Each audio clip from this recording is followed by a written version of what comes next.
Hello mga kapatid, magandang umaga po. Kumusta po kayo? Sana po nasa mabuti kayong kalagayan sa mga oras na ito. Opo. Ito si Apple Oo. Para makapasok si Apple. Kumusta po kayo? Okay ba yung tulog ninyo? Tayo sakto lang po. Sakto lang yung tulog natin. Salamat sa Panginoon. Dahil tayo nagising, it's indeed a blessing from the Lord. Pagka ganitong tayo nagigising, talagang blessing ito Kasi hindi lahat ng tao magigising o nagigising sa umaga.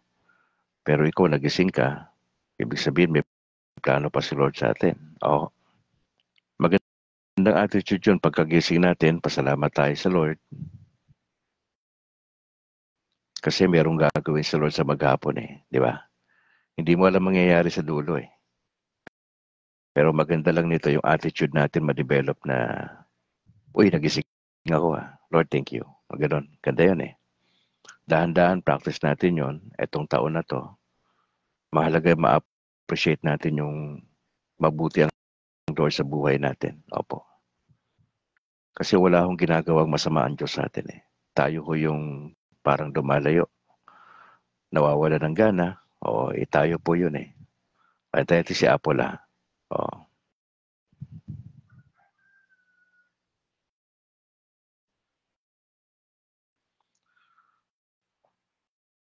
Napakabuti ng Lord sa atin mga kapatid. Ayun. Good morning. Ayun, ang ganda ngayon pagka ganito medyo maaga-aga yan. Oo. Ayun, Yes, nakapasok hindi tayo tayo ngayon. nagdi-delay. Yan, hindi tayo nadidelay. 5:53 lang, Apple. Belated happy birthday Salamat. Mga kapatid, Tumatanda na. diretso na ho tayo. Ahead tayo ng 7 minutes today, pero okay lang yan kasi nandito na yung Yes. partner natin Sige po, officially mag-start po tayo. Kumusta kaibigan? Ikaw ay nasa programa naka-Brad, kasama si Brad Calix at siyempre si kapatid na Apple. Ang kabrad po ay sa Catholic community sa loob at sa labas ng bansa.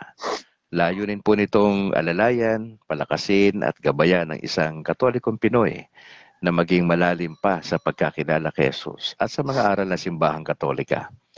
Sinusubukan din ho natin sa biyaya ng Diyos na balansehin ang ating kaisipan, damdamin at ang paggawa ng mabuti sa kapwa.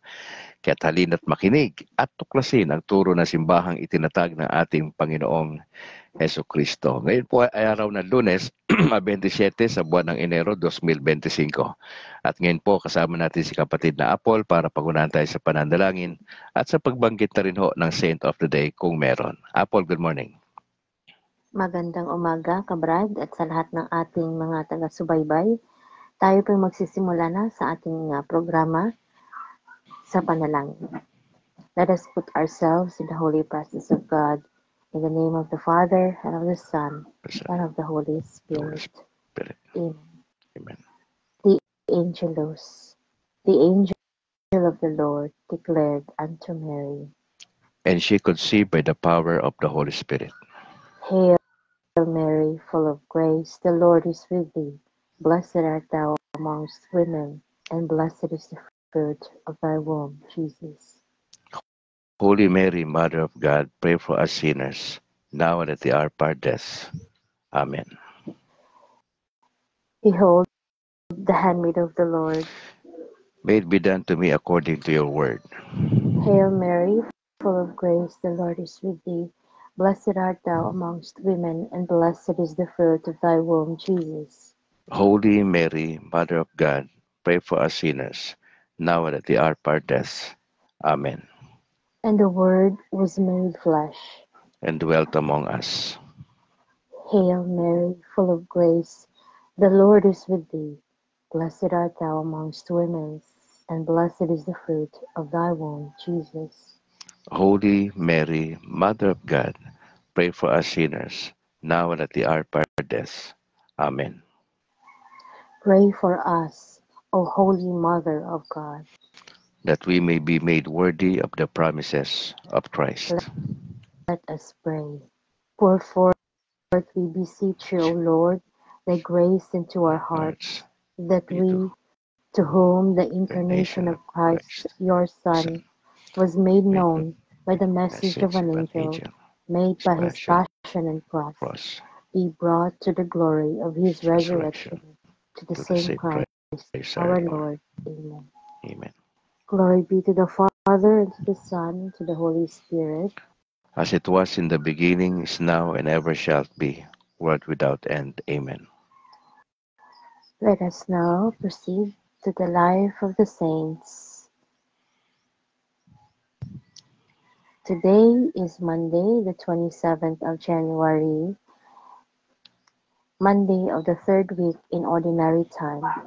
The liturgy also celebrates the memorial of Saint Angela Merici, a virgin and a foundress.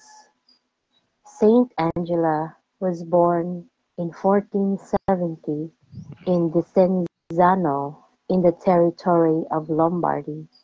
She took the habit of the Third Order of Saint Francis and called together girls whom she instructed in charitable works.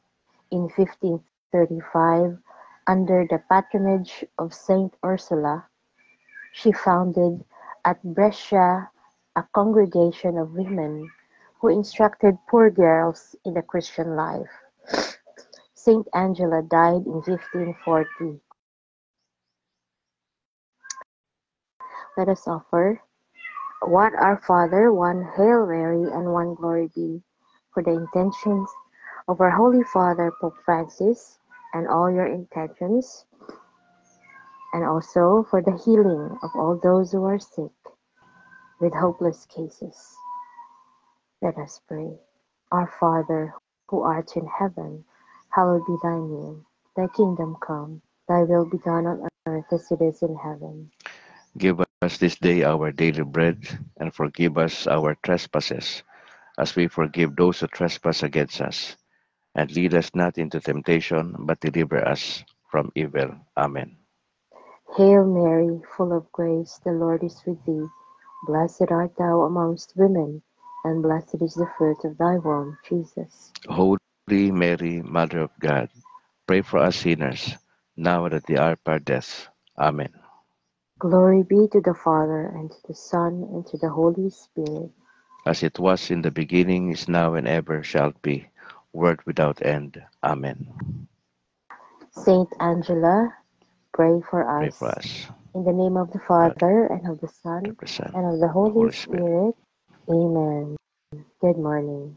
Amen. Kapatid, baka may announcement mula sa inyong parokya at ilang mga tao, makaibigan na pwede mong i-shout out today. Just go ahead, Apple. Yes, good morning po sa lahat, no?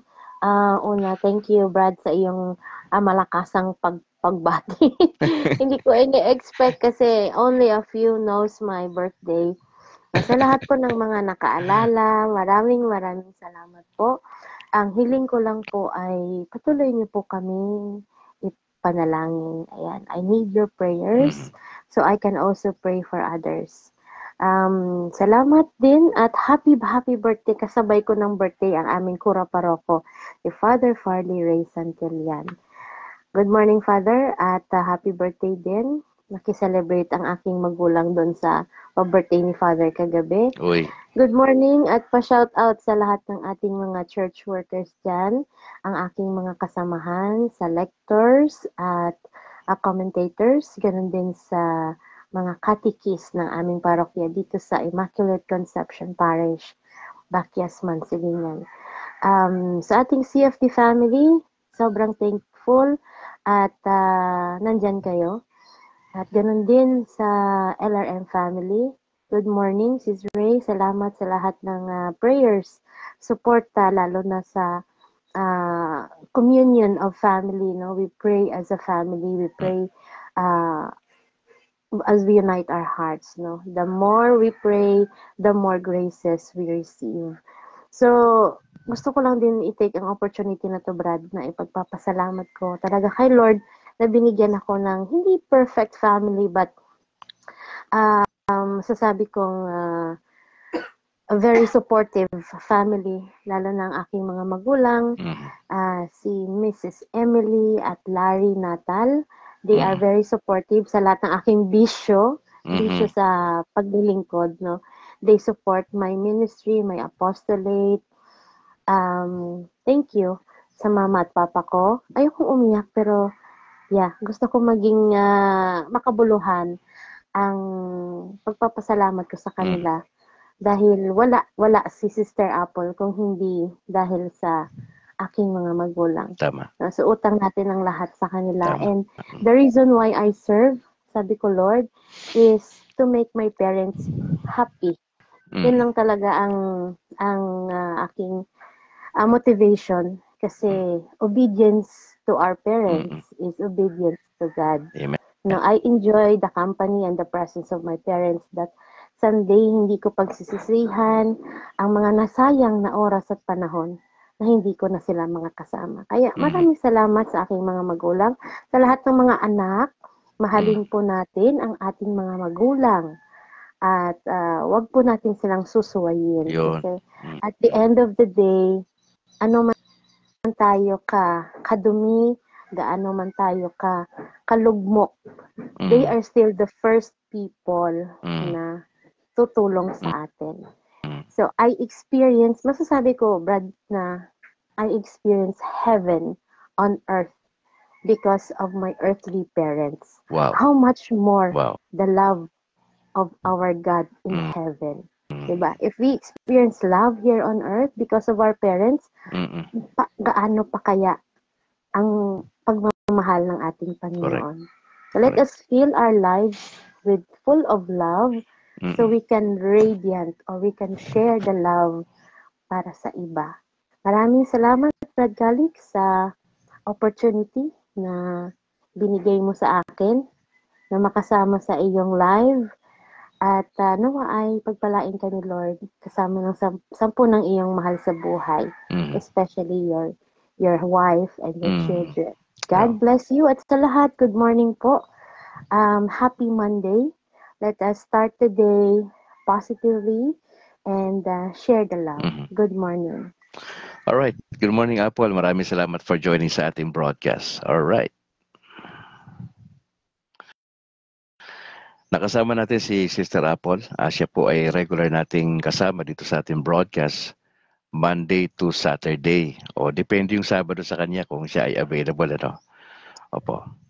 Kaya malaking tulong ho yan sa ating ministeryo na meron tayong ganyan na bago natin pasimulan yung ating pagbabahagi ng word ay yung nananalangin tayo.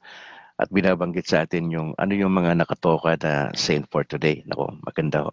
Salamat Apple. Once again, belated happy birthday at sa iyong parents, kay Kuya Larry, kay Ate Emily. Magandang umaga po sa inyo. Magandang umaga, Luzon, Visayas, Mindanao, sa lahat ng mga kaparian natin sa buong archipelago. God bless po. Ah, gusto ko lang i-acknowledge yung aking may bahay, si Annalyn. Magandang umaga ma at yung aming dalawang anak na si James Philip at Alana Grace. Pipito Barbol, magandang umaga bro. Salamat for joining sa ating broadcast. Kay Corazon Gagi, kay Bobby Taruk, maraming salamat bro. Good morning and a blessed day po sa atin lahat. Ang sabi niya. Sabi ni Ate Corazon, good morning po. Have a great day to everyone. Good morning, Brad Calix. Sabi naman ni Pipito Barbon.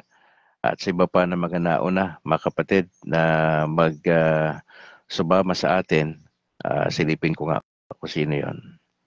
Si Maya Rodriguez Acohedo. Maraming salamat kapatid for watching. God bless sa Acohedo family. Gusto ko lang batiin yung aking mother na si Mama Elsie dyan sa bahagi ng Cainta Rizal, si Eloisa, si Fred R, si Charo Nicole, Jairus Matthew, good morning. Kay Buddy, kay Bimbim, kay Paulo, kay Picoy, magandang umaga po. Kay Rox, kay Esme at yung kanilang mga anak, good morning. Kay Julie, yung kapatid ko dyan na sa Pagkasinan. Kay Ronlian, magandang umaga. Kay Ate Lydia, good morning po. Kay Buboy, kay Bogs at yung kanilang mga anak dyan sa Pangasinan, magandang umaga. Sa akin Tiyo Joe at Tia Edna dyan sa Karangalan Village sa buong pamilya. Magandang umaga, Tiyo. At sa lahat ng aking kamag-anak dyan sa Palawig, Calulbon, Vira, Catanduanes. Mabuhay po kayo lahat mga kapatid. Salamat sa inyong parish priest. Lord willing, by October this year makapasyal po ko dyan para sa inyong kapiyastahan. Alright. Bishop Patricio, sa aming bishop dito sa Diocese ng Bacolod. Magandang umaga, Bishop Patricio Buson, kay Father Dominic De Ramas, at sa lahat ng mga pari na kasama po nila dyan, Sister Mercy ng Pauline Media, sa lahat ng staff, good morning. Sa aking parish priest sa San Juan de Pomoceno, si Very Reverend Father Luan Torrefranca. Magandang umaga, Pads. Ganoon din kay Father Robert Nobles. At sa aming dalawang seminarya na si Simon sa si Broken. Magandang umaga sa inyo mga kapatid. Sister Malu ng PPC at sa lahat ng mga opisyales, magandang umaga po sa inyo. Kay Bro Bernardo Apoyon, magandang umaga. Uy, binabati natin si Reverend Father Darwin Gitgano ng Punto por Punto, kay Bro Wendell Talibong, si John Doe.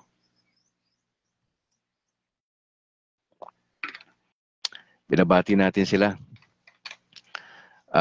Sila Kenneth Bustamante, opo, saka si Romel Palma, at yung iba pa na mga mahuhusay mga defenders natin sa pananampalataya. Pagbati kay Reverend Father Bredden Ray Gamala, spiritual advisor po ng CFD Bacolod. Magandang umaga, Pads. Kay Reverend Father Hubert Abellana ng St. Teresa of the Child Jesus, Quasay Parish, Barangay 35 po. Magandang umaga. Sa aming presidente, kay Christian Paul Gaylan, kay Doc Ray Entila, magandang umaga po sa buong pamilya. Kay Harvey Anquiam, Vice President, George Quiles, ang Secretary, JB Akma, ang Treasurer po. Kay Apple, kasama natin si Al Manilla, magandang umaga. Si Thea Marie Pescador, Marjorie Batayen Agtoto, good morning po. Sa Granada, si Bro Herald Piloso, ang Presidente, Pepito Barbon, ang Vice, James Essentialis, Rod Rex, kay Bro Mailom at sa iba pang mga tropa natin dyan. Karon din sa Kabangkalan, magandang umaga, at dyan sa Talok. Tagumpay po ang nangyari kahapon na maghapon na paseminar na CFD Bacolod na ginawa po dyan sa Our Lady of Lourdes. Dyan po sa pangasiwa po ni Reverend Father Bredden Ray Gamala, ang spiritual advisor. At ating panalangin na sana po sa inyong lugar mga kapatid, kung kayo po hindi pa member ng CFD, ay try po ninyo maging member po mga kapatid. Kaya lang meron po yung pagsasanay, at yung pagsasanay na yan medyo matindi ho yung training. Kaya yan po actually ay para doon sa mga seryosong Katoliko na gustong ipaglaban yung pananampalataya po natin. Shout out galing to kay isang kapatid natin, kay Reverend Father Greg Vega, ang kanyang spiritual director sa Cursillo, Reverend Father Gabriel Torres, Reverend Father Eduardo Musni ng San Lorenzo Ruiz. Magandang umaga po sa inyo mga pads. God bless po. Galing to kay Bro Taruk. Opo, maraming salamat.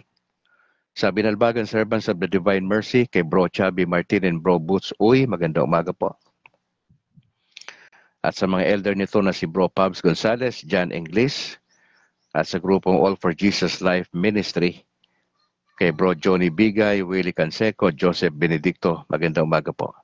Sa Pesma Plus sa Israel, magandang umaga mga kapatid. God bless, o tanghali dyan sa inyong lugar sa Israel. Kay Bro Romel Jerry Natalio, magandang umaga po. At sa Latin Rosaries Missionaries, good morning mga kapatid. Gusto ko lang i-acknowledge yung ating mga viewers from different countries overseas. Sosimo Inojo Jr. dyan sa Ireland, kay Angel Amoma sa Japan, Alex Dugang dyan sa Ohio, Columbus, USA, Elenita Billete sa Greece, Rosa Tadeo dyan sa Hong Kong, Roberto Galang dyan sa Rome, Italy, kay Ta Arnel Jawod Sigosyo dyan sa Malaysia, kay Usting Fabon Rubines Umpad dyan sa Sicily, Italy, Romel Parado sa Perugia, Italy, Arturo Pagarpatan sa Ghana, Africa, Rego Perocho sa Kuwait, Alan Janeta, Hungary, James Walter Hibanada Tapik dyan sa Canada, kay Enteng Narem dyan sa Libya, Henry Cordero sa Singapore o Eric, Ariel Berhis ng Canada, at si Nathan Rose Iligan sa Kingdom of Saudi Arabia. Magandang umaga mga kapatid. Happy birthday sa lahat ng mga birthday celebrants today. January 27, 2025, alas 6:11 ng umaga. Happy birthday sa lahat ng mga kaibigan natin na nagse-celebrate ang kanilang birthday today. At doon po sa mga couples na nagdiriwan ng inyong wedding anniversary po. Sa araw na ito, a blessed wedding anniversary po mga kapatid. Alright, diretso na tayo sa ating gospel for today. Tayo po ay nasa Mark chapter 3 verse 22 hanggang 30. Sa wikang banyagan, sabi rito, and the scribes who came down from Jerusalem said, Jesus has Beelzebul, and by the ruler of the demons he cast out demons. And Jesus called them to him and spoke to them in parables. How can Satan cast out Satan?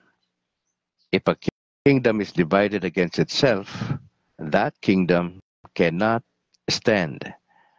And if a house is divided against itself, that house will not be able to stand. And if Satan has risen up against himself and is divided, he cannot stand. But his end has come. But no one can enter a strong man's house and plunder his property without first trying up the strong man. Then indeed the house can be plundered. Truly I tell you, people will be forgiven for their sins, and whatever blasphemies they utter. But, verse 29, whoever blasphemes against the Holy Spirit can never have forgiveness, but is guilty of an eternal sin. For they had said, he has an unclean spirit. Mga kapatid, sino po yung binabanggit dito na religious people na merong sinabi na against sa Panginoong Yesus? Yung mga eskriba. Etong scribes na ito, mga kapatid, they were experts in scriptures. Alam nila, tama yung kanilang interpretation sa salita ng Diyos. Dapat sila nga ho yung nagre-recognize ng signs of prophetic fulfillment sa ginagawa ng Panginoon Diyos. Pero naging banta sa kanila si Jesus kasi naging popular si Jesus eh.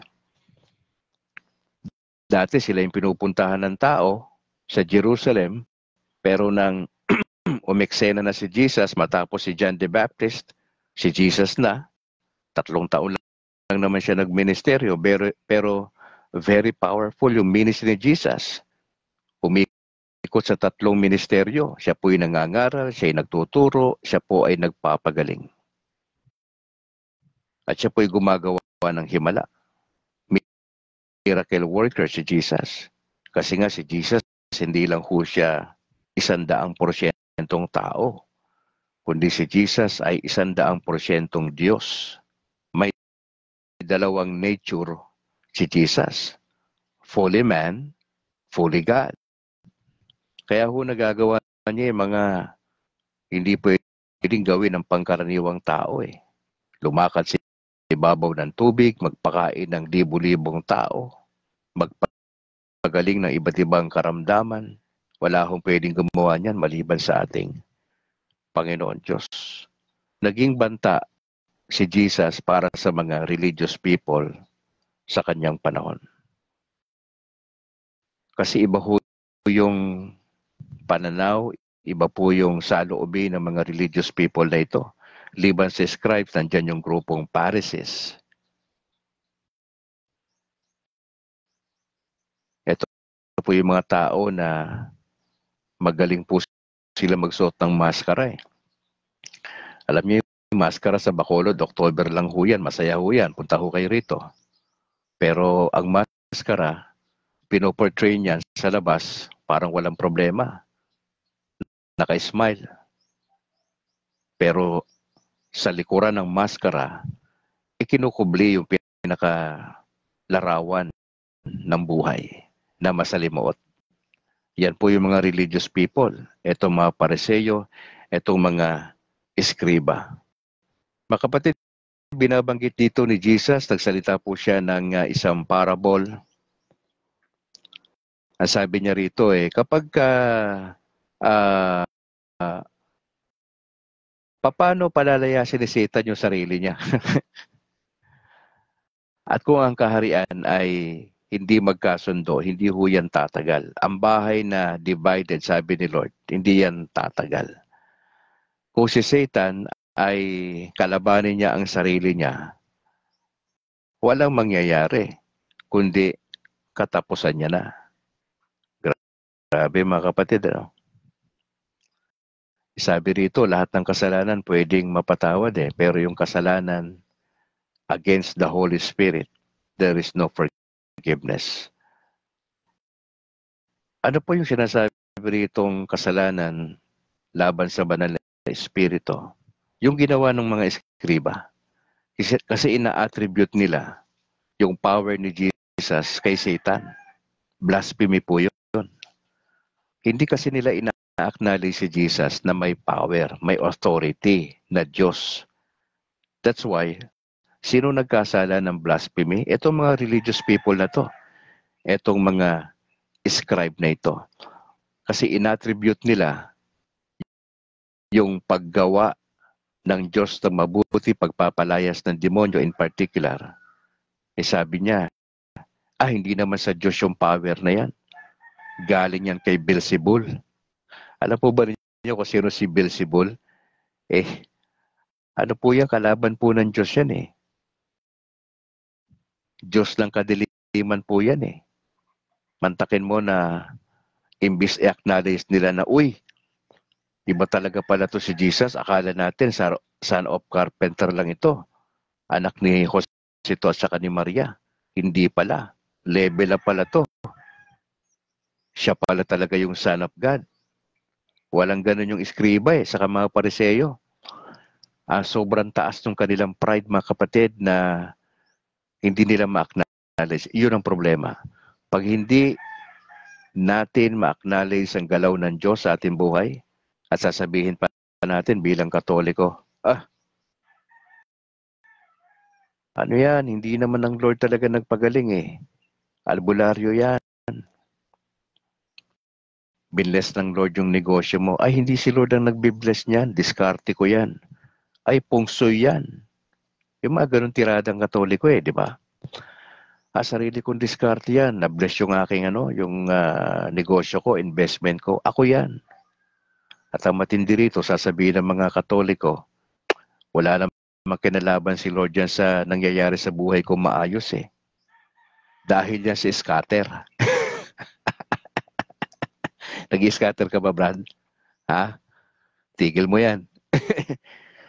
Huwag mong isipin na kaya ka pala hindi nakapagbasa ng Biblia Wala ka sa misa, nag-i-scatter ka pa Ang dami kalokohan ngayon sa social media, di ba? Napapansin nyo ba? Kanya-kanyang endorsement ng mga ganyang sugal. Mga kapatid, 2025 na ngayon Mas maganda magbanat ng buto na kumikita po tayo kaysa yung mga madali ang pagkita. Kaya minsan may mga Katolikong nalalaglag sa mga nai-scam mga kapatid. Now going back dito sa issue rito mga kapatid, importante ito na ma-realize natin na ang Diyos na pinaglilingkuran natin si Jesus, all-powerful, like God the Father.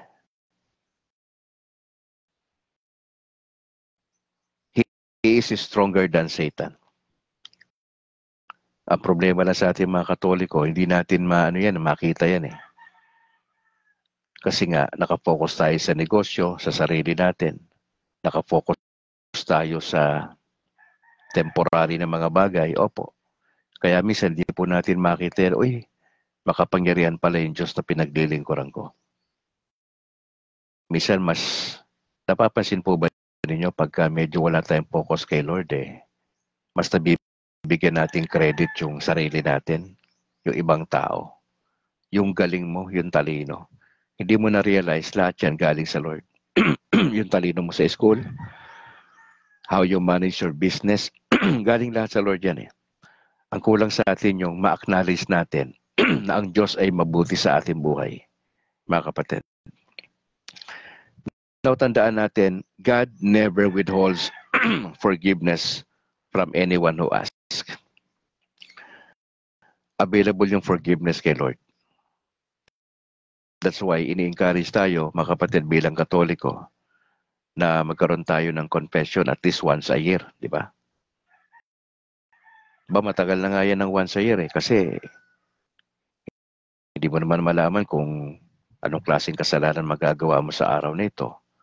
Pwedeng binyag, yung mga simple-simple lang yan. Pero yung mga mortal sin, eh kinakailangan yun, makonfess sa pare yun eh, di ba? Mahirap mamatay ka na nandun ka sa mortal sin. Kasi delikado ka sa kaligtasan mo sa dulo eh. Hindi garanti yung pagiging Katoliko mo na langit ka o purgatorio ka agad. Hindi ho eh. Kaya nga yung issue ng state of grace, mga kapatid, lagi pong nire-remind tayo na mabubuhay tayo ayon dun sa state of grace. Ibig sabihin niyan, yung buhay natin maayos. Yung relasyon mo sa Panginoon Diyos, intact. Hindi mo sinasadyang hindi dumadalo sa misa. Kaya lang maraming Katoliko ngayon, parang baliwala ang misa, yung Sunday ba? Doon naman sila nag-outing. Yung ba sinasadya nila? Kasi iniisip nila ganito eh. Ay, hindi ako pwedeng dali ng Diyos sa impyerno kasi God is love. Tama po yung God is love, kapatid. Pero hindi ho tinotolerate ng Diyos yung abusuhin mo yung biyaya niya. Hindi ho tinotolerate ng Diyos yun. Oo, pasensyoso ang Diyos. Pero hindi tinotolerate ng Diyos yung pagiging abusado natin. Hindi ho. May kalalagyan tayo sa Diyos balang araw. Kaya nga ho, pag ang isang Katoliko hindi seryoso sa kanyang faith kay Jesus, naglalaro lang siya sa Christian life niya, hindi siya seryoso. Pabanjing-banjing lang, pa-chillax-chillax lang. Hindi niya nararamdaman na nagkakasala na pala siya. Delikado po kayo. Kasi pag ganyan na yung attitude ninyo, sasabihin nyo lang sa dulo, hindi ako dadalhin sa impyerno. Tanda mo to, kapatid. Walang napupunta sa impyerno kasi ginusto ng Diyos. Ang tao pupunta sa impyerno, Katoliko man o hindi Katoliko, dahil ginusto niya. Naging pabaya siya sa kanyang responsibility. Kapatid, may trabaho ka sa lupa. May pinagagawa si Lord. Ngayon, pag hindi mo nagagawa yan, may problema ka sa dulo. Huwag mo iasa sa kabutihan ng Diyos lang. We have to participate. Kaya nga ho itong ginawa ng mga eskriba na to, nakakatakot ito kasi ho, biruin mo yung pagpapagaling ng Panginoon Diyos, i-attribute nila kay Satan na hindi raw ang Diyos yung gumawa ng himala, nagpagaling. Kundi hindi, sinasaniban siya ng ng darkness. Mantakin mong sabihin ng mga scribe yan. Kaya yung nag-commit ng blasphemy rito, eto mga religious people na to. Now, sa panahon natin, sino po yung nagko-commit ng blasphemy?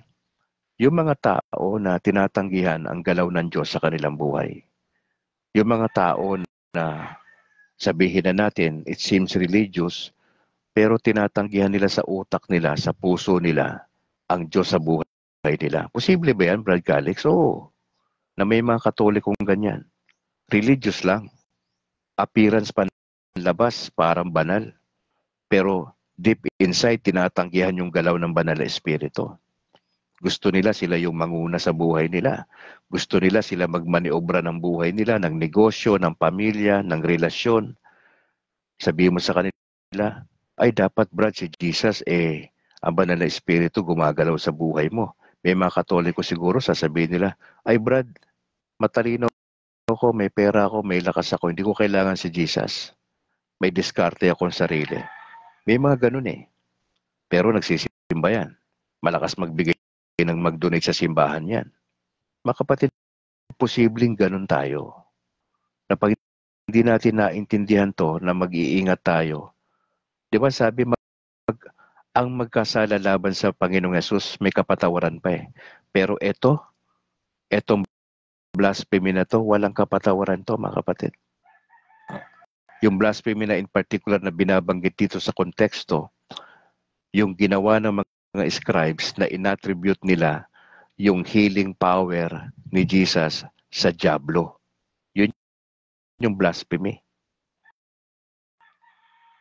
Tayo naniniwala naman bilang Katoliko, any sins can be forgiven. Pero may gagawin ka. Kailangan lumapit ka sa pare. Yung pare lang naman yung, di ba, may authority na binigay sa kanya ng Lord, ng bishop, para magpatawad. Actually, ang nagpapatawad, hindi ho yung pare. Ang Diyos ang nagpapatawad. Instrumento lang ho yung mga pare natin. Ang part natin, lumapit po tayo. Huwag tayong magmatigas, may kasalanan tayo. Venial man yan o mortal sin. Ang tamang attitude ng lumalagong Katoliko, nagmamature na Katoliko, may pag-amin ka ng mali mo. Yung pag-amin na yan, hindi yan galing sa'yo eh. Galing sa banal na espiritu yan na inuudyukan ka, oy Brad, mali yung ginawa mo. Brad, matagal ka nandito nagsisimba sa misa. Yan ang ginagawa ng Holy Spirit eh. Binubulong sa konsyensya mo na mali tayo. Ngayon, ang problema, hindi ka nakikinig sa konsyensya mo. Hindi ka nakikinig sa mga kapwa mo Katoliko na nagmamature kay Lord. Willfully, you are rejecting the grace of God. Delikado po yan, mga kapatid. Brad Calix, pwede ba mangyari yan? Opo. Pwede yan mangyari even sa ating mga cardinal, sa ating mga bishops, even sa ating pope. Pwede niyang iyan i-resist yan eh, yung power ng Lord. Pwede, kasi bakit? May free will tayo. Pero bakit hindi natin yan ginagawa? Kasi aware tayo na kasalanan yun.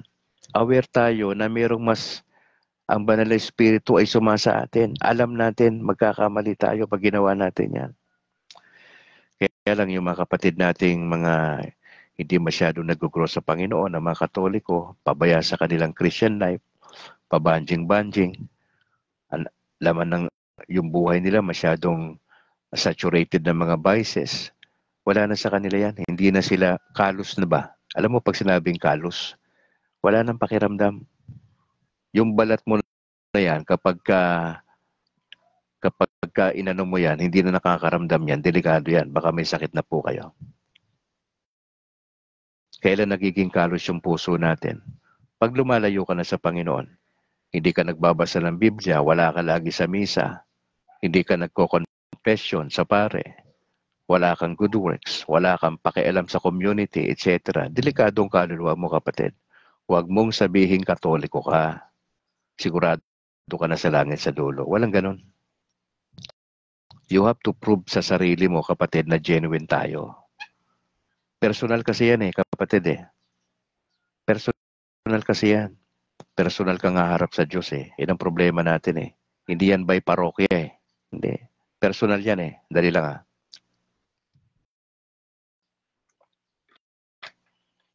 Ang judgment ni Lord, personal, hindi yan by clan, hindi yan by family, hindi yan by parish. Hindi naman tayo sabay-sabay mamamatay eh, di ba? One at a time yan eh. Eh kanya-kanyang petsa yan sa kalendaryo ng Diyos eh, di ba? O, alas 6:29 na mga kapatid. As I close, huwag nating i-resist yung paggalaw ng Banal na Espiritu sa ating buhay. Ang Banal na Espiritu laging kumakatok yan sa tao. Pag nagkakamali tayo, sinasabihan tayo ng Holy Spirit na lapit ka sa Diyos, lapit ka. Lapit ka dun sa pare. Sabihin mo yung kasalanan mo. At be sure, kapag ka nag-confess ka na sa pare, na patawad ka na, okay? Huwag mo nang gawin, huwag mo nang ulit-ulitin. Yun eh. Ang sakramento ng confession can be abused. Yung bang paulit-ulit mong ginagawa yung kasalanan. Kasi iniisip mo, pwede naman ako lumapit sa pare. Mga kapatid, pwede natin lokohin ng pare. Pwede mo itago lahat. Hindi mo naman dinidetalye yung kasalanan mo dyan, di ba? Generalize lahat yan eh. Pero sa Diyos, alam ni Lord kung ano yung pinagagawa natin. Yung mga kabulastugan natin pag nag-iisa lang tayo. How you handle the money, how you handle relationship, yung mga tao under you, alam ni Lord yan. Kung may foul ka dyan, alam ni Lord yan. Hindi man natin makita yan kasi nga magaling ka magtago, pero si Lord, wala tayong kawala. Nasa relationship ka ba, Brad, na tinatago mo yung relationship? Nagsasabay-sabay mo yung babae, Brad? Masasabi mo sa akin, Brad Calix, ba't alam mo? Kasi, Brad, maraming gumagawa ng ganyang Katoliko eh. Sasabihin nila, single sila. Kaya ito, pakiusap ko doon sa mga babae nakikinig sa broadcast na to, imbestigahan nyo yung lalaki ha. Huwag kayong basta naniniwala, maski na Katoliko yan. Huwag kayong basta naniniwala, imbestigahan nyo. Paano mo yan? Pa-background check mo yan ha. Kasi ako naawa sa inyo mga babae na matatalino, pero pagdating sa pag-ibig bagsak. Oo, wag ko kayong paloko. Hindi porket Katoliko yan, ano na yan, matino yan. Hindi ho. Ano yan, imbestigahan mo yan. Imbestigahan mo. Ano ba yan, totoo bang Katoliko yan? O baka pasimba-simba lang yan, wala sa loob niya. O iunahin mo lagi yon. Ikaw na single kapatid, basta may ganyan na, imbestigahan mo yan. Huwag kang aasa, Katoliko, o na hindi nga niya mabanggit kung sino yung pari niya eh. Tapos tatanggapin mo kagad yung pagmamahal niyan. Anak ko, delikado ka dyan. Ako na mismo nagsasabi sa'yo, hindi porket Katoliko, matino. Ha? We are striving na mangyari sa atin itong 2025, not only to be a good Catholic, but a godly one. Godly, may takot sa Panginoon. Umaayaw sa kasalanan. Gusto maayos yung pamilya. Yun ang godly Catholic. Nagmamature sa Panginoon Diyos, hindi judgmental. Ito yung mga godly Catholic. Hindi nagpapasaway. Mahalaga yung misa sa kanila. Yan yung godly Catholic na sinasabi ko. Yun ang gusto kong makita sa panahon ko. Na itong ilang bilyon tayo worldwide, pinagmamalaki natin, marami tayo. Ang tanong, ilang porsyento sa kabuang population natin worldwide yung genuine? Yun eh. Ganito lang gawin natin. Tingnan natin sa sarili natin, tanongin natin, magkaroon tayo ng examine natin ating conscience. Ako ba ay genuine na Catholic? O sabay lang ako sa Agos? O ako'y nagpapanggap lang? Para lang count ka lang doon sa bilang na pagmamalaki mo nasa tamang simbahan ka. Ano kung nasa tamang simbahan ka kung hindi ka namumuhay na may kabanalan? Mapapahamak pa rin yung kaluluwa mo. Kasi pinagmamalaki mo lang naman tamang simbahan ka eh. Pero yung buhay natin hindi sumasanto doon sa Word of God, questionable pa rin yan sa dulo. Kasi yung iba parang jumojoin sa fraternity lang eh.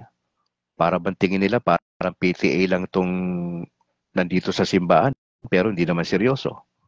Tanungin mo, hindi naman makasagot na maayos. Tapos sasabihin nila, kami yung tama, kami yung ganito. Mga kapatid, wala yan doon. Pakita natin sa buhay natin. Yun ang kulang sa atin eh. Yung buhay natin, kamusta? Ano tingin ng community sa'yo? Diba? Okay lang ba tayo pag Sunday, pag dumadalo sa misa, pero demonyo tayo pag Lunes hanggang Sabado? Pwede ba yan? Demonyo tayo Monday to Saturday? Banal tayo ng Sunday? Isang oras lang tayong banal kasi isang oras lang yung misa? Hindi po yun ang kalooban ng Diyos eh. Ang kalooban ng Diyos sa atin, mamula tayo na mali tayo, tama si Lord. I'd like to close with this, no? Seryoso po ako na sumusunod sa Panginoon, mga kapatid. At gusto ko sana samahan niyo ako sa seriousness na yan. Hindi ko kayang mag-isa lang na nagjo-journey. Ang hirap mag-journey mag-isa eh. Kailangan ko po kayo. Sana dumating tayo sa punto ng buhay natin. May point si Brad Calix ayusin ko na yung buhay ko sa biyaya ng Panginoon Diyos. Tagapagsalita lang ako ni Lord sa inyo, kapatid. Hindi ako nagbabago ng buhay. Hindi ako. Ang Holy Spirit ang nagbabago sa atin. Pero we have to participate. Ilagay mo yung sarili mo. Mag-participate ka para magmamature ka na Katoliko. Hindi yung judgmental tayo sa kapwa natin. Tigilan ho natin yan. Move on tayo sa mas maganda. Mag-grow tayo sa Panginoon Diyos, mga kapatid. Manatili po kayong Katoliko, hindi nyo kailangan lumabas, pumunta sa Protestante para maranasan yung paggalaw ng Diyos sa buhay nyo. Nasa tamang simbahan ka, tamang turo. All you have to do, seryosohin mo yung Christian life mo. Balikan mo salita ng Diyos. Balikan mo aral na simbahan natin. Maging active ka na sa pagdalo sa misa. Huwag po kayo maging pabaya, delikado po yan. Huwag kayo umasa ng langit kung pabaya kayo sa inyong Christian life. Hindi pwedeng pabaya. May responsibility po tayo na iniatang sa balikat natin. Seryosohin natin itong sabay-sabay. Hindi ko to kaya mag-isa. Samahan nyo ko, mga kapatid. At pag nakita ng Lord yan, yung seriousness natin in following Him, di ba? Alam mo, may balik sa atin yan eh. Itong mga anak ko na to, seryoso to, ibang level na to ah. Hindi na nabubuhay sa bisyo to ah. Hindi na sila nagtatago sa kasalanan nila. Talagang natatakot na sila sa akin, sasabihin ni Lord, di ba? Eh di ay yung blessing nandun, ng Lord nandun eh. Oh, pero kung ikaw nasa state of sin, nag-enjoy ka sa kasalanan, puro katago sa asawa mo, di ba? Saan mo dinadala yung sweldo mo? Alam naman ni Lord yan, di ba? Huwag kang mag-expect ng blessing sa Lord. Huwag kang mag-expect ng blessing if you are living in sin.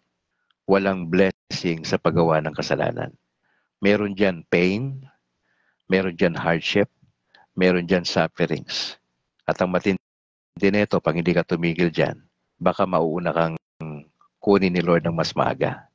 Kasi hindi po pwede na magpapasaway ka for life. Tandaan mo yan.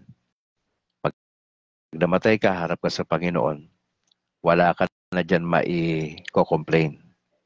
Hindi ka nabibigyan ng Lord dyan ng opportunity magsalita. Kasi pag humarap ka sa Panginoon Diyos, bistado ng Lord ang buhay natin simula nung isinilang po tayo hanggang sa araw na tayo'y mamatay. Detalyado yan sa isip ng Diyos, yung ginawa mo atraso sa lupa. Alam ni Lord kung gaano ka kaseryoso sa Kanya. Alam ni Lord kung ikaw ay genuine na Catholic o hindi, o nagpapanggap lang tayo sa harapan ng Diyos. Nakakatakot na bagay na iniisip mo later on sa langit ka papunta pero sa impyerno pala. Kasi nagkamali ka dito sa lupa. Hindi ka seryoso. Nagpanggap ka lang na Katoliko. Nagsuot ka ng maskara, kaibigan. Tandaan mo to, pag namatay ka, this could be your last year eh. This might be your last year. This might be your last month. This might be your last week. And worst of all, this might be your last day. Alam mo ba kaya hindi sila sabi ng Lord na mamamatay ka na ngayon? Kasi baka bigla mong ayusin ang buhay mo eh. Minsan di ba ang kamatayan, binubulagan na lang ang tao. Kausap mo lang, nabangga. Kausap mo lang the other day, iba nangyari. Di ba? Hindi ka sigurado eh, sa totoo lang eh. Kung buhay ka pa eh. Ba, nag-uusap tayo ngayon. Iba sa inyo, papasok sa opisina. Sigurado ka ba na makakarating ka na safe sa trabaho mo? Pwedeng yes, pwedeng hindi. Magkakaroon ka ng aberya. Nandun nga lang sa gilid yung tao, nagkakape-kape eh. Nawala ng preno yung sasakyan eh, nadali po eh. Oh. Nagkakape lang sa gilid yun, pakape-kape lang. Pero nawala ng preno. Di ba?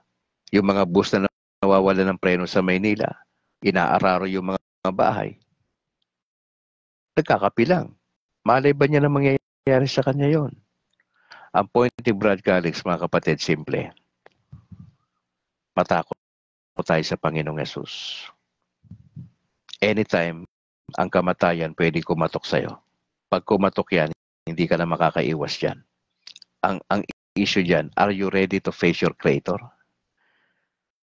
Ready ka ba to face your Creator? Hindi ka pwedeng kumamot sa harapan ng Lord. Ay Lord, sorry po, pasensya na po kayo. Mapagpatawad naman kayo, di ba?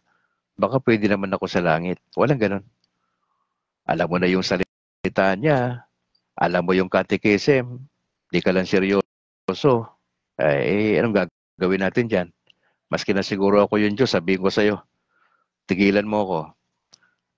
Ang daming taon mo sa lupa, pinabayaan mo lang yung relasyon mo sa akin. Kung ako ang Diyos, sabihin ko sa'yo yan, paprangkahin kita. Brad, pasensya ka na. Hindi lang ako God of love. Ako ay justice din na Diyos. I love justice. Hindi ka pwede sa langit. Doon ka sa kung sa kada babagay. Kung ako yung Diyos.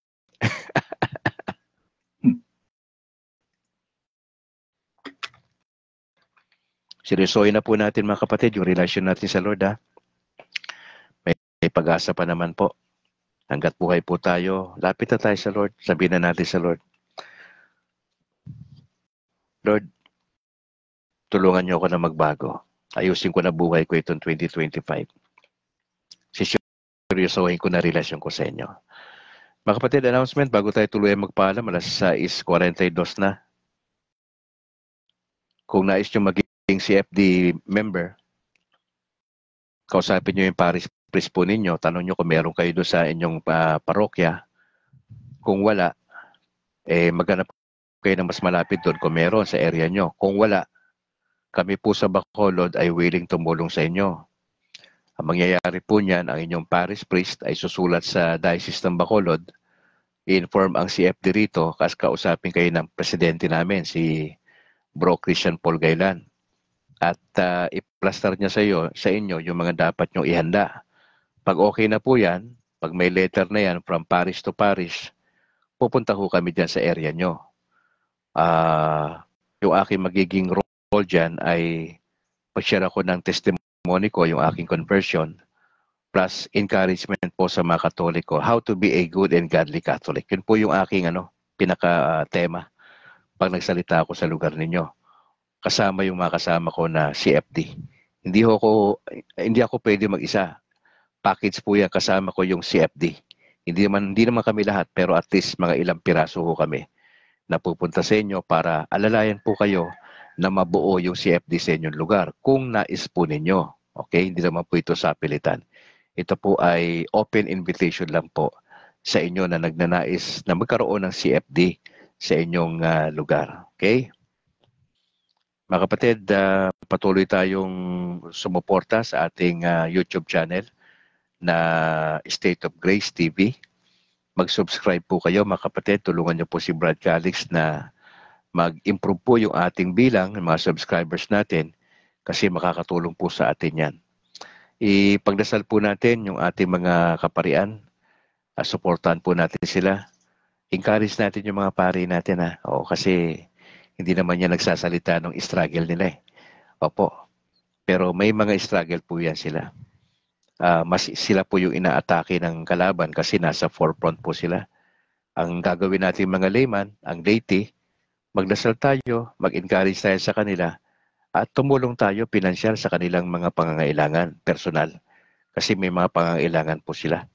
Opo. Tao rin po yan katulad natin . Opo, kailangan din magmerienda. Kapag nagpupunta sila doon sa mga maliliit na chapel, alam nyo na, siyempre, kailangan po nila yon. Matik na po yon on our part. Huwag lang tayo magdasal. Kung may opportunity tayong tumulong sa kanila financially, maski gaano man po yan, hindi na po importante yun. Mahalaga yung gesture na tumulong tayo. I-practice po natin yung pagiging generous natin sa mga kaparian natin. Opo. Mamayang gabi, makikita tayo alas 8, Lord willing, sa ating evening broadcast experience breakthrough. Samanawa tayo ng Panginoon Diyos, mga kapatid. Opo. Ipanalangin nyo yung inyong mga bishop din po sa inyong particular na diocese. Alam ko na ang mga bishops natin ay natatapos din yung kanilang paglilingkod, di ba? Katulad sa amin dito sa Bacolod ay medyo parang ganon. Hindi ko alam kung ma-extend pa yung bishop namin kasi medyo may edad na po siya. Pero kung ako tatanong nyo, gusto ko siyang ma-extend kasi bago nga lang po ako eh. Gusto kong ma-experience yung pangangalaga ng tatay, no? Yun po eh.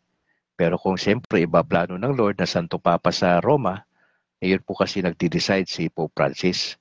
So pagdasal natin yung mga bishops natin sa Pilipinas na patuloy silang alalayan ng Lord, no? Napakabigat ng responsibility nila.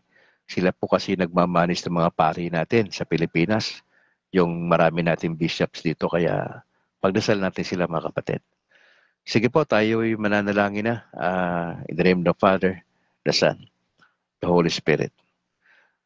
Ama, salamat po sa umagang ito. Masaya kami kasi nandyan kayo para kami alalayan. Gusto po namin ilapit sa inyo na yung aming buhay pananampalataya kay Lord na magpatuloy kami kasi ang laki ho ng tendency na bumalik kami sa pagkakasala eh. Tapos iniisip namin, gracious kayong Diyos. Pwede naming abusuhin yung sakramento ng confession eh. Ayaw po namin gawin yun kasi gusto namin maging godly na Catholic. Nagmamature kami kay Lord. Pero pinagdadasal ko po yung aming Santo Papa, bigyan niyo po siya ng magandang kalusugan sa mga oras na ito. Yung kanyang mga pinupuntahan lugar, ang inyong protection. Salamat. Sa grupo ng mga cardinal sa Vatican, patuloy po sila ingatan, patuloy mabuo sa kanilang kaisipan yung unity, mahalaga po yun. Ang magisterium, pagpapalain yung patuloy na maingatan ang deposit of faith. Pinagdadasal namin lahat ng mga bishops, archbishop, worldwide, even sa Pilipinas. Lahat ng mga kaparian at laiko. Pagtulong-tulungan namin yung expansion ng kingdom. Jubilee of Hope, ito yung pinakatema sa taong ito. At nagdadasal po kami na sana itong pag-asa na ito ay mag-extend hindi lang po sa amin, kundi sa aming mga kapitbahay, sa mga tao na wala pa po sa inyo. Lord, praying ako sa mga kasama ko sa broadcast ngayon. Hindi ko maisa-isa yung pangalan nila pero baka may mga pinagdadaanan sila personal sa kanilang pamilya, pag-aaral, negosyo, mga relasyon sa kapwa. Pinagdadasal ko na tulungan nyo kami na patuloy namin maisama ang Diyos sa aming plano. Sa lahat ng mga estudyante, pagpapalain niyo po sila sa kanilang pag-aaral na makatapos po sila. Ganon din yung mga OFWs namin. Praying po kami na marami na silang sinakripisyo eh. Iniwan ang kanilang pamilya para lang ho kumita, para makaahon sa hirap. Pinagdadasal namin ang gobyerno na ma-assist po sila, especially yung nandun sa Kingdom of Saudi Arabia na mga minamaltrato ng mga kababayan po namin doon. Magkaroon sila ng hustisya. Praying po kami sa nalalapit na eleksyon sa Mayo na makapag ma-exercise namin yung aming authority to vote. Mapili namin yung tamang politiko sa tamang pwesto. Hindi namin kailangan bayaran po kami. Lagi nangyayari po yun eh. Kaya minsan kasalanan po namin yun ng mga botante minsan kasi kaya ho nandiyan sila sa pwesto kasi inelect namin sila. At sana majority ng Pinoy sa Pilipinas, matauhan kami na hindi ganon. Magbago na kami ng style namin kasi walang blessing sa ganon. Kami ho bumuboto eh. Kami naglalagay ng politician sa pwesto. Kaya sana maisip namin kung sino dapat na ipwesto namin. May pagdasal naming mabuti yun.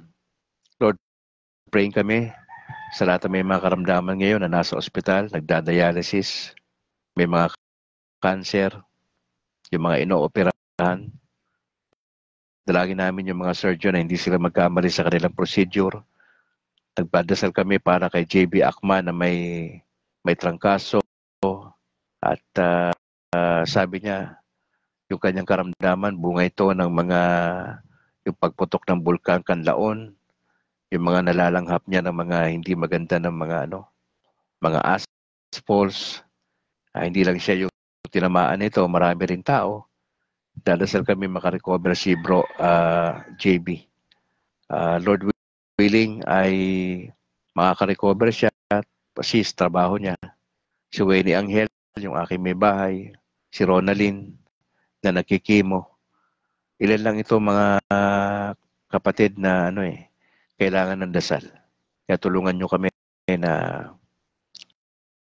namin to, malampasan namin to. We are asking your help, Mama Mary, sa mga oras na ito. And we just want to thank you for your intercession. Lord, salamat po sa inyong salita. Salamat sa lahat. Ma-enjoy namin na maghapon ito sa inyong tulong. Samahan niyo po kami. Not only to become a good but a godly Catholic who fears God, who hates sin. At inaayos namin yung aming testimony bilang tunay na Katolikong Kristiyano. Binibigyan namin sa inyo mataas na papuri, Ama, sa umagang ito. Sa pangalan ni Jesus. Amen. In the name of the Father, the Son, the Holy Spirit. Amen. Alas 6:52 sa aking orasan, mga kapatid. Kita-kits tayo mamaya sa ating Experience Breakthrough, alas 8 ng gabi. Pag-share po yung ating videos, mga kapatid. Kung may mga personal questions kayo, if you would like to talk to me, just let me know. Ang aking number ay 0950-266-9596. Ako po ay available for counseling, for prayer, mga inner struggle, pwede natin pag-usapan at let us journey together, mga kapatid. Once again, yung aking number ay 0950-266-9596. Huwag po ninyo ibigay yan, maski kanino yung number ko. Ano po? Binibigay ko po yan para po sa inyo. Exclusive po yan sa mga kasama natin sa Kabrad. Opo. Maraming salamat po. Sa kanan po na aking may bahay na si Annalyn Ledesma Calixto at yung aming dalawang anak na si James Philip at Alana Grace. Ako naman si Brad Calix mula rito sa Negros Occidental. To God be the glory. Ingat po kayo. And bye for now.